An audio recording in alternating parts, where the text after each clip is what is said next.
hard. Everyone has their own path that they have to trace for themselves. Right. How they could be at peace with the world as far as they themselves exist in it.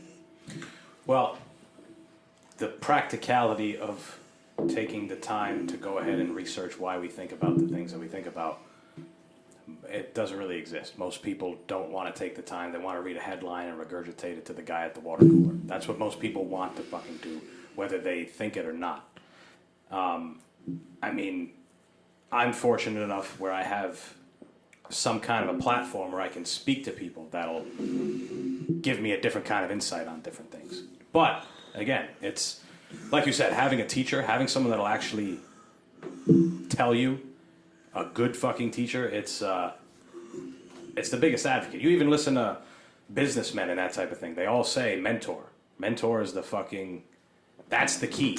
They all say, I wish I had a mentor, I wouldn't have made as many fucking mistakes. Mm-hmm. So, that's the same shit. If you can find if you're interested in something, and interested in maybe, I don't know, why we call marijuana, or why certain drugs became demonized and all these type of things, and then you break it down, you almost get it better from, it's not almost, you do get it better from an expert, someone that's already done the research. All you need to do is find that person and have a conversation, which is tough. I mean, for most people, they don't have the means.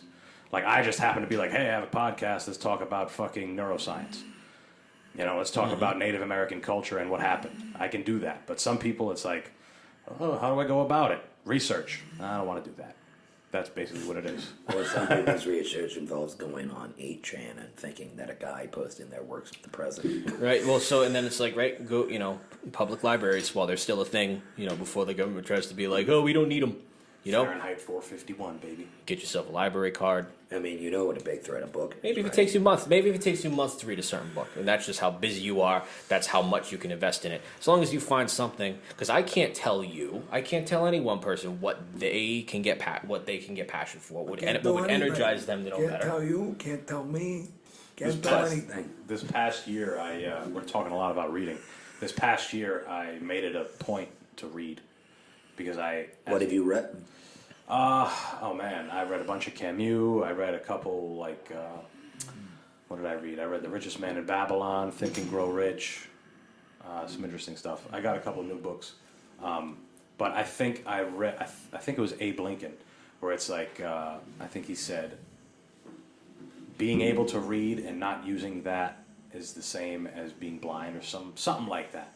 Like, it's you just fucking squandering. And it's true, most people don't take the time to read because school put a bad taste in their mouth about reading. On purpose. Even if they gave you a length, 20 books that you could pick from, you needed to read 2 in summer reading. You're like, these all suck. They all suck. None of them were relatable. None of them were speaking to what we were going through at that time of life. It didn't seem like it had any place. Didn't have any place in our lives. And most importantly, above all that, something that I found when it comes to reading is you'll be more engaged. You'll read an 800-page book if it's something that you're interested in. Right. Like, you could have that whole 20 list.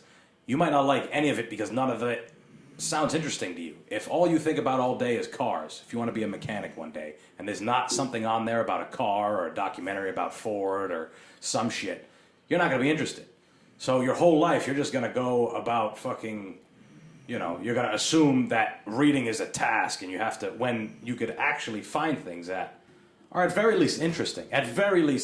Like, right. It doesn't even need to be research. And if you're thinking, I didn't like any of this stuff, it's really not my thing. Honestly, if you did hate school, right, and you were against all just being told what to do and all the bullshit, and just like you actually going out and finding a thing that interests you and becoming educated on it, honestly spits in the face of that whole process, because it was designed to make this type of self-study unattractive. Right. Just make reading like a useless activity. But I feel like, just like you're saying, I feel like anybody who really got big on reading, especially like in their young adulthood, I have met very few people who actually regretted trying to do that. Yeah. Or, I mean, it's also like somewhat applaudable that you were learning at an older age. It's one thing, to go through the average, 13 to roughly 18 phase of reading new ideas and deciding that you're a libertarian, which is, I think, what I did for 6 months in high school. But it's also even more respectable that you, a person who's already gone through the ringer of college and someone of work life, is now encountering new ideas at an older age. But see that.